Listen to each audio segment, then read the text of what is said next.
ሕዝቡንም አይቶ ወደ ተራራ ወጣ። በተቀመጠም ጊዜ ደቀ መዛሙርቱ ወደ እርሱ ቀረቡ።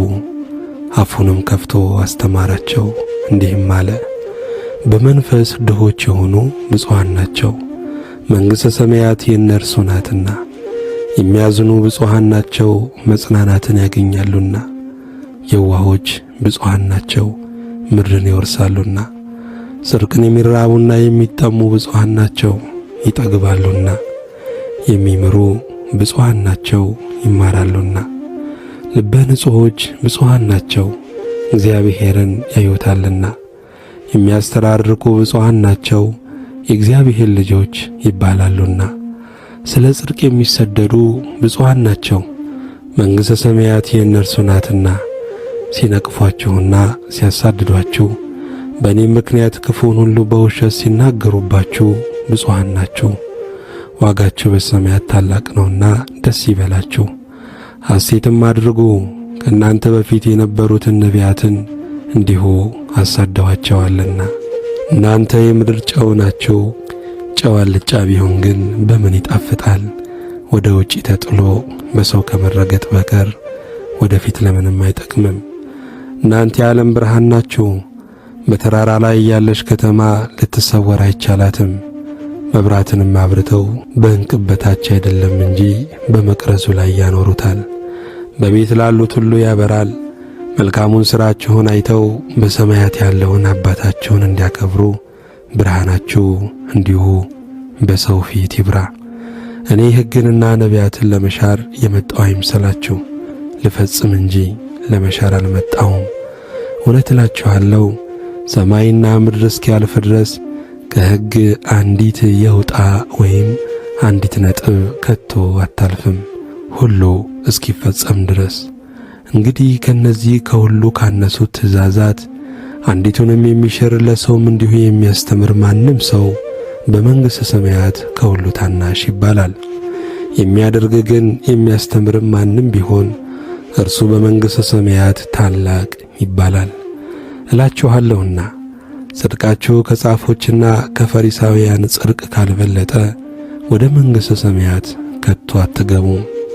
ለቀደሙት አትግደል እንደተባለ ሰምታችኋል። የገደለም ሁሉ ፍርድ ይገባዋል። እኔ ግን እላችኋለሁ በወንድሙ ላይ የሚቆጣ ሁሉ ፍርድ ይገባዋል። ወንድሙንም ጨርቃም የሚለው ሁሉ የሸንጎ ፍርድ ይገባዋል። ደንቆሮ የሚለውም ሁሉ የገሃነመ እሳት ፍርድ ይገባዋል። እንግዲህ መባህን በመሠዊያው ላይ ብታቀርብ፣ በዚያም ወንድምህ አንዳች በአንተ ላይ እንዳለው ብታስብ፣ በዚያ በመሠዊያው ፊት መባህን ትተህ ሂድ። አስቀድመህም ከወንድም ጋር ታረቅ፣ በኋላም መጥተህ መባህን አቅርብ። አብረኸው በመንገድ ሳለ ከባላጋራ ጋር ፈጥነህ ተስማማ። ባላጋራ ለዳኛ እንዳይሰጥህ፣ ዳኛም ለሎሌው።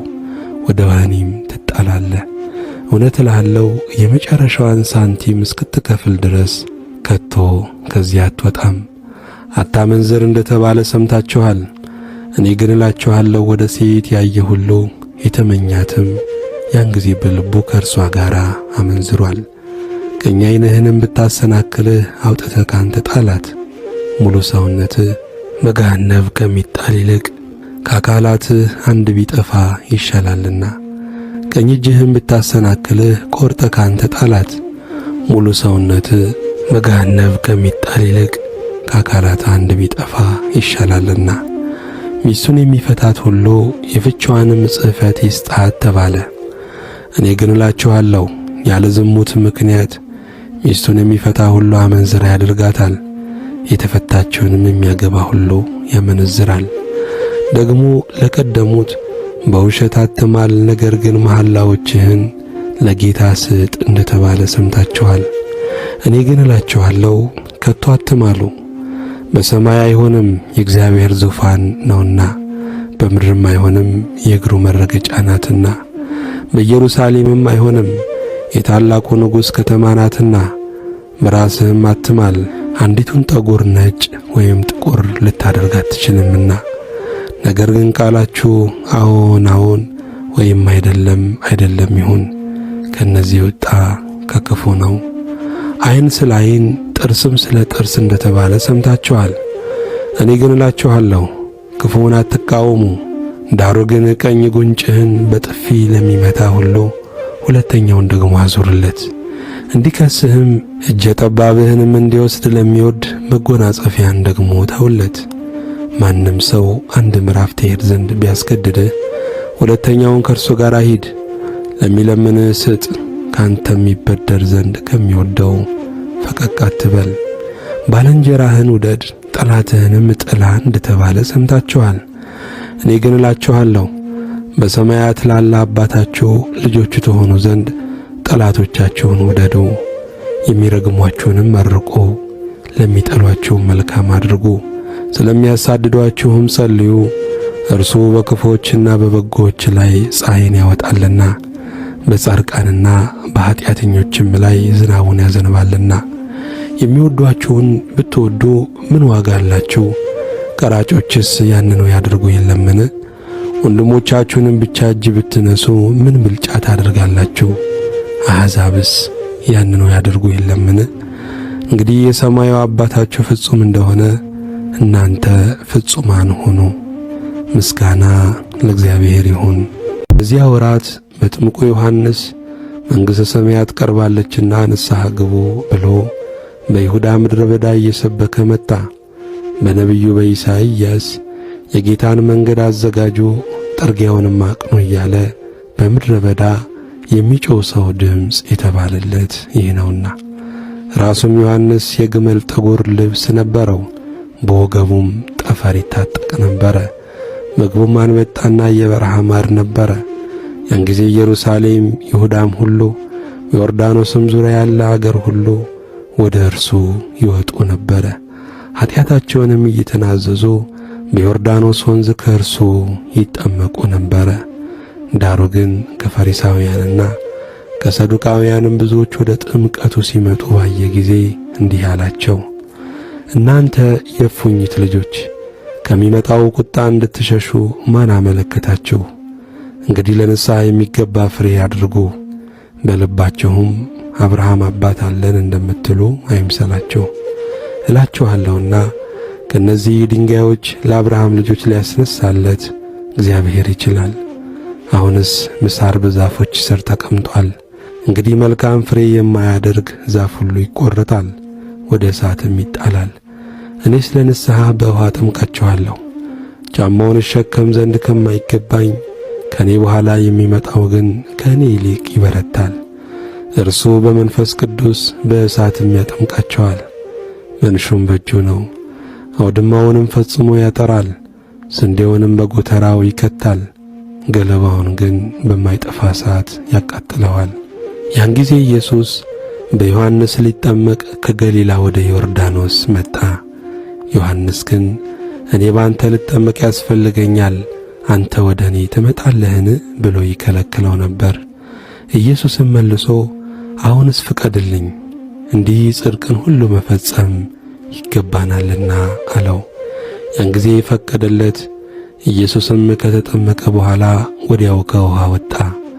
እነሆ ሰማያት ተከፈቱ፣ የእግዚአብሔርም መንፈስ እንደ ርግብ ሲወርድ በእርሱ ላይም ሲመጣ አየ።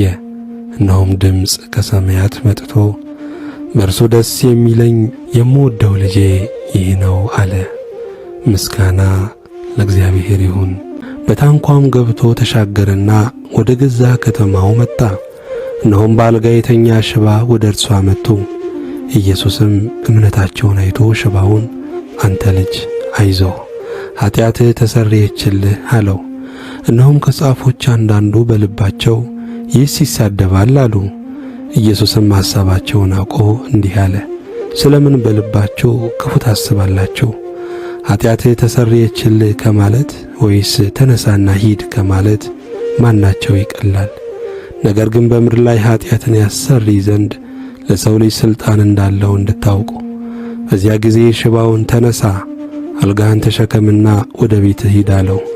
ተነስቶም ወደ ቤቱ ሄደ። ሕዝቡም አይተው ተደነቁ። ለሰውም እንዲህ ያለ ሥልጣን የሰጠ እግዚአብሔርን አከበሩ። ኢየሱስም ከዚያ አልፎ በመቅረጫው ተቀምጦ የነበረ ማቴዎስ የሚባል አንድ ሰው አየና ተከተለኝ አለው። ተነስቶም ተከተለው። በቤቱም በማዕድ ተቀምጦ ሳለ እነሆ ብዙ ቀራጮችና ኃጢአተኞች መጥተው ከኢየሱስና ከደቀ መዛሙርቱ ጋር አብረው ተቀመጡ። ፈሪሳውያንም አይተው ደቀ መዛሙርቱን መምህራችሁ ከቀራጮችና ከኃጢአተኞች ጋር አብሮ ስለምን ይበላል አሏቸው።